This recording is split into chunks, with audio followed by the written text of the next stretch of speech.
Welcome back to MONTOBER, and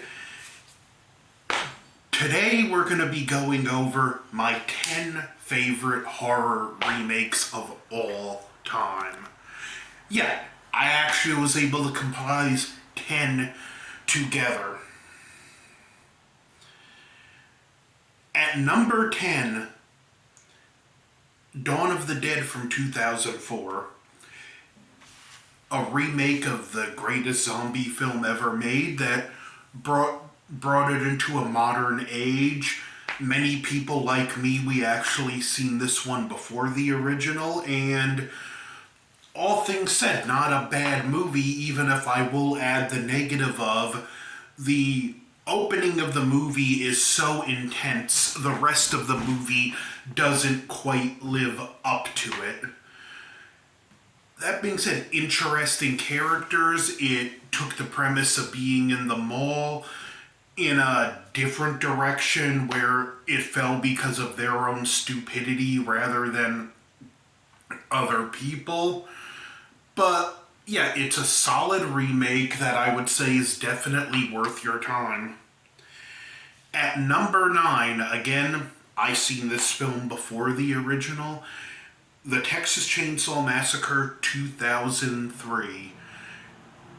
A remake that had some huge shoes to fill, remaking what is arguably the most legendary and infamous horror movie of all time.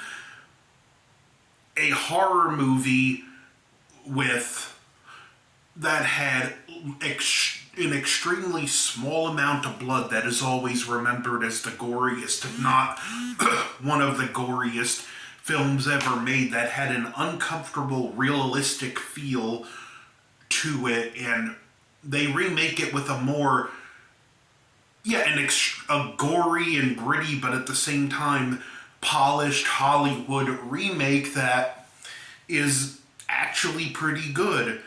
It changes the family. It's no longer the Sawyers, it's the Hewitt. There's a whole different family dynamic with a bigger, more flushed out family. Leatherface sadly gets overshadowed due to R. Lee Ermey, but you know what? That happens in a lot of the TCM films too. In the second one, he was completely overshadowed by Bill Moseley as Chop Top. This film, I will say, it is arguably a scarier Leatherface, but it's a less interesting Leatherface than the original, who was this kind of puppet on the strings for his more demented family. That being said, a very solid remake, and again, definitely worth your time. At number 8, The Fly. A remake of a campy but classic in its own right 50s horror film. The Fly updates it and brings it into the modern age, and is actually a very just poignant and even thought-provoking film that's really about growing older, disease, and death. There were people drawing parallels saying this film was about the AIDS epidemic, and Cronenberg said something to the effect of, it's about getting old and dying, but you can see other things in it. If you had a family member that recently died from cancer, you will see cancer in this movie, and it does have that open feel at its core. It's about a dying man losing himself to his sickness. It's got great special effects for the time, and they still look good today, although they do kind of show their age on the Blu-ray. Again, The Fly, completely worth your time.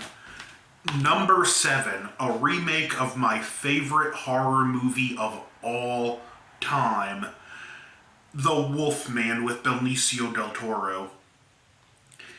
I really like this film. It's a remake of my favorite horror movie of all time. It incorporates elements of Werewolf of London, a very forgotten Universal horror film. The cast is great. We have Emily Blunt, Benicio del Toro, Anthony Hopkins. I like how they changed the father-son dynamic in this because that alone made the story worth retelling. There's a few good twists in the film.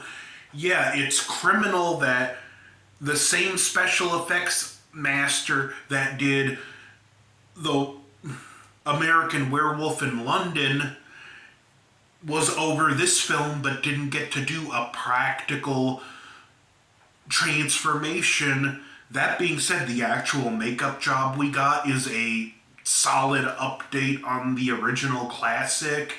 The original Wolfman is one of Benicio del Toro's favorite films of all time, and this was a passion project for him, so definitely a good movie. And again, a remake that's worth your time. Number 6, Invasion of the Body Snatchers from 1978. Another remake of a 50s science fiction horror film that brought it into the then modern day really well. This film is just, it does its best to unsettle you from the beginning with the opening shots of the spores in the solar system. Then when you get to 1978 San Francisco, you can almost immediately tell something is wrong, and the film trickles you little bits of information. Now, the title is Invasion of the Body Snatchers. You know what's happening. Like, it's the joke where you know the punchline before hearing it, but the build-up, execution, and delivery to how our characters find out is extremely well done. The pacing is good. Some may find it a little slow in places, but I feel it's slow in places it needs to be. The character interactions are really good, and you will be wondering at times, did this person recently get taken, or was this person always taken? Like, one character is, and Leonard Nimoy's in this too, so that's another positive, and his character is very quick to prescribe our characters medicine so they can get a good night's sleep, which really leans towards he had already been taken. You tend to like and care about the cast of characters, and it has a very bleak and creepy ending. Like, you're watching the last days of humanity unfold in this movie, and it will stick with you. Number 5, a film I had recently talked about, the Evil Dead remake, another remake that has big shoes to fill and did it really well. It added a new reason to be at the cabin. We have a character trying to beat drugs, and we have the typical Evil Dead stuff going. This character sadly quickly gets possessed. I would have liked to have seen it more if it was her throughout, and we see her dealing with the withdrawals while dealing with the Deadites, but a very gruesome but suspenseful remake of a classic that, like, I myself and so many others have underestimated. Number 4, The Blob. Another remake of a 50s classic horror film, one I really love. It updated and brought it into the modern day really well. This blob is not on Earth by just sheer happenstance of a meteor.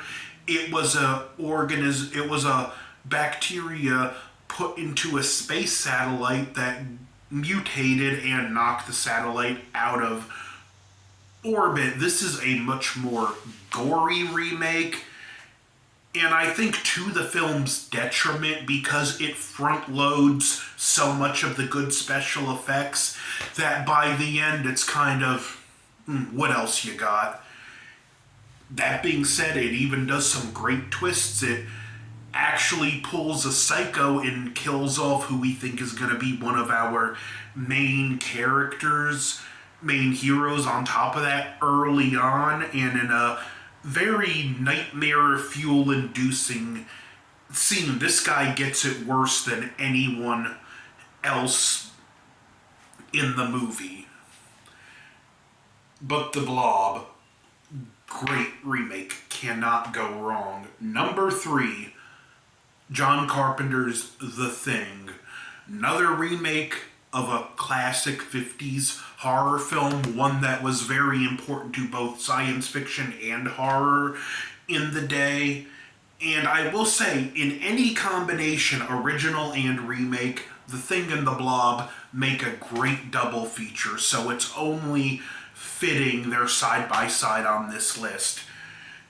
This does away with the plant man alien, and this is a organism that consumes and mimics other life forms and just continues to build on suspense throughout the movie. Who's the thing? Who isn't? Who can you trust? These questions will linger with you throughout the movie. It has great special effects that still hold up well to this day. The cast and performances are top notch, and that ending, sometimes it's the unanswered questions that stay with us the longest. The unanswered questions are what we'll remember at the end. And I know it's been debated who's the thing, who isn't. Truthfully, it doesn't matter. And if we knew one way or the other, it would soften that ending. Like, it would, I wouldn't say it would ruin the movie, but it would negatively affect the movie because we'd have that answer. So, no, I don't want this to be a sequel. Or I don't want there to be a sequel to this. This should always just be a standalone. Now, my top 2, I had a hard time deciding, but this could even now, I can easily flip-flop these two. That's how close it is. At number 2, Night of the Living Dead, 1990. Another remake of a legendary horror film, only this time a lot of the principal people involved were involved behind the scenes. Romero and Russo were both integral to getting this movie off the ground, directed by Tom Savini. Granted, yeah, the NPAA did butcher a lot of the great effects he shot for this film, but overall it's still a great remake. Same premise as the original, but it twists things. Barbara is no longer catatonic throughout the movie. She has a strong survival instinct. There's times she's the only one making sense. Ben and Cooper being at each other's throats is dialed up, and it changes the ending where even though we do have a character survive, it's still an almost as bleak ending because you do like humanity does have a chance to fight back from this, but what humanity's gonna become isn't necessarily a good thing. 1990, Night of the Living Dead. A remake that is shot for shot almost in some incidences, but whenever there are times where when you think you're gonna go right, it veers left. In those points where it veers left, do it to make this movie worthwhile. Definitely see it. And my number 1 remake of all time, Nosferatu, 1979, directed by Werner Herzog, a remake of one of the earliest horror films that combines a chilling score, beautiful cinematography, solid performances, a great update on the character of now Dracula, but should have been Count Orlok, especially because Herzog thought that the original was the most important German film ever made. This film dials up the plague aspect of the original, and I mean, there are plague rats everywhere in this movie. If you do not like rats, I'd say skip this movie. Another one with a great bleak ending. And again, I've already said it, but the score, that opening theme that just gets under your skin, just an absolutely classic remake of one of the most, if not the most important horror films ever made, Nosferatu, the original. 1979 is a masterclass of how you remake a classic movie and proves that no movie should be off limits for remake, provided the director has passion and the studio lets him do his movie. So those are my 10 favorite remakes. What are yours? Have you seen all these? Have you not seen them? Does this make you want to see a few of them? Like, share, comment, subscribe. Over and out.